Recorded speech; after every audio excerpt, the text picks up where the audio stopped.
ക്രിയേഷൻസിൻ്റെ ഒരു പുതിയ വീഡിയോയിലേക്ക് എൻ്റെ എല്ലാ കൂട്ടുകാർക്കും സ്വാഗതം. ഇന്ന് നമുക്ക് ഒരു ക്യാൻഡിൽ സ്റ്റാൻഡ്, മനോഹരമായ ഒരു ക്യാൻഡിൽ സ്റ്റാൻഡ് എങ്ങനെയാണ് ഉണ്ടാക്കുന്നതെന്ന് നോക്കാം. അത് താമരപ്പൂവിൻ്റെ ഷേപ്പിലുള്ള, താമര ഇലയും പൂവും ഉള്ള ഷേപ്പിലുള്ള ഒരു ക്യാൻഡിൽ സ്റ്റാൻഡാണ് ഉണ്ടാക്കുന്നത്. ഇതിന് നമ്മൾ ഉപയോഗിക്കുന്നത് വെറുതെ നമ്മുടെ ഡിസ്പോസിബിൾ ആയിട്ടുള്ള പ്ലേറ്റും ഗ്ലാസ്സുമാണ് നമ്മൾ ഉപയോഗിക്കുന്നത്. അതുകൊണ്ട് മനോഹരമായ ക്യാൻഡിൽ സ്റ്റാൻഡ് എങ്ങനെയാണ് ഉണ്ടാക്കുന്നതെന്ന് നമുക്ക് നോക്കാം. ക്യാൻഡിൽ സ്റ്റാൻഡ് ഉണ്ടാക്കാൻ ആവശ്യമുള്ള സാധനങ്ങൾ എന്ന് പറഞ്ഞാൽ, ആദ്യം നമുക്ക് ഡിസ്പോസിബിൾ ആയിട്ടുള്ള ഒരു പ്ലേറ്റ് വേണം, പേപ്പർ പ്ലേറ്റ്. ഈ മുഴുപ്പാണ് നമുക്ക് വേണ്ടത്. പിന്നെ നമുക്ക് പേപ്പറിൻ്റെ ഡിസ്പോസിബിൾ ഗ്ലാസ് 4 എണ്ണം നമുക്ക് ആവശ്യമുണ്ട്. പിന്നെ സിസേഴ്സ് വേണം. പിന്നെ ഒരു പേനയോ പെൻസിലോ വേണം. പിന്നെ നമുക്ക് വേണ്ടത് കളർ വേണം. കളർ എന്ന് പറഞ്ഞാൽ പിങ്കും വേണം, അതിൻ്റെ കൂടെ ഗ്രീനും നമുക്ക് വേണം. പെയിൻ്റ് അടിക്കാനായിട്ട് ഒരു ബ്രഷ് വേണം. പിന്നെ നമുക്ക് ഗം വേണം, ഫെവിക്കോളോ ഏതെങ്കിലും ഒരു ഗം എടുക്കാം. നമ്മളൊരു ഗ്ലാസ് എടുക്കുക. ഗ്ലാസ്സിന് നമുക്ക് 4 ആയിട്ടത് ഡിവൈഡ് ചെയ്യണം, മടക്കിയെടുക്കണം. 2 ആയിട്ട് മടക്കി, പിന്നെ അത് തുറന്നിട്ട് ഒരു പ്രാവശ്യം കൂടെ ഈ സൈഡിലേക്കും ഇങ്ങനെ 4 ആയിട്ട് നമ്മൾ ഇത് മടക്കിയെടുക്കണം. പിന്നെ നമ്മൾ ഇപ്പം 4 മടക്കുപാട് വന്നിട്ടുണ്ട്. ഈ മടക്കുപാട് വെച്ച് നമ്മൾ ഇത് മുറിച്ചെടുക്കണം. ഇങ്ങനെ കട്ട് ചെയ്യണം 4 ഭാഗവും.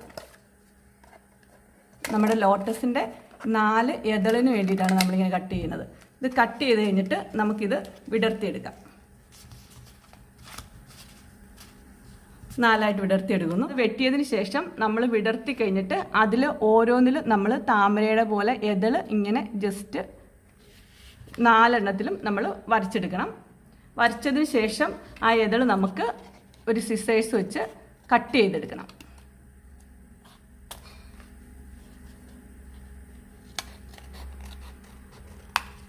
ഇങ്ങനെ എല്ലാം നമുക്ക് കട്ട് ചെയ്തെടുക്കാം.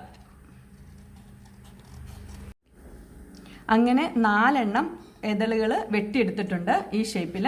ഇനി ഈ 4 എണ്ണത്തിലും നമുക്ക് പിങ്ക് കളറിലെ പെയിൻറ്, താമരയുടെ കളറ്, ആ കളറിൽ പെയിൻറ് നമുക്ക് എതളിന് അടിച്ചു കൊടുക്കാം. ഓരോ എതളിലും പെയിൻ്റ് അടിക്കാം.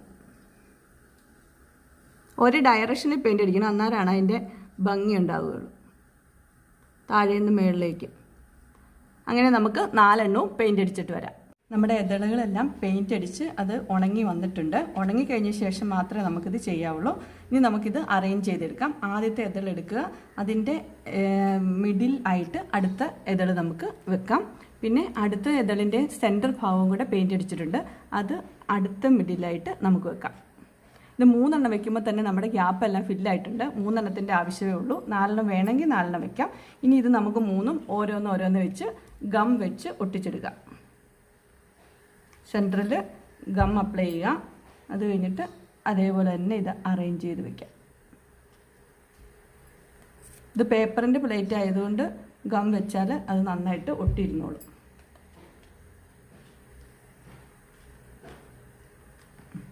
ഇത് നന്നായിട്ട് കുറച്ച് സമയം കഴിയുമ്പോൾ അത് ഒട്ടി വരും. അത് കഴിഞ്ഞിട്ട് നമുക്ക് അതിൻ്റെ സെൻറ്ററിൽ ക്യാൻഡിൽ വയ്ക്കാം. ഇനി നമുക്ക് ഒരു ഡിസ്പോസിബിൾ പ്ലേറ്റ് എടുക്കാം. താമരയുടെ ഇല ഉണ്ടാക്കുന്നതിന് വേണ്ടിയിട്ടാണിത്.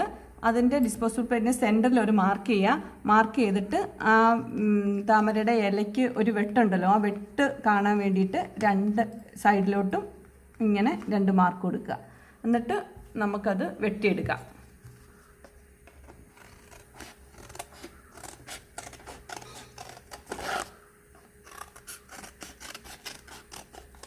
നമ്മുടെ പ്ലേറ്റ് വെട്ടിക്കഴിയുമ്പോൾ താമരയുടെ ഇലയുടെ ഒരു ഷേപ്പ് നമുക്ക് കിട്ടും. ഇനി ഈ താമരയുടെ ഇലയ്ക്ക് നമുക്ക് ഗ്രീൻ കളറിലെ പെയിൻ്റ് അടിക്കാം. ഇത് ഫുള്ള് നമ്മൾ ഗ്രീൻ കളറിലെ പെയിൻറ് അടിക്കാം. നമ്മുടെ ഇല അങ്ങനെ പെയിൻ്റ് അടിച്ച് ഉണക്കി എടുത്തിട്ടുണ്ട്. ഇനി നമുക്ക് ഇതിൽ ഗം അപ്ലൈ ചെയ്യാം.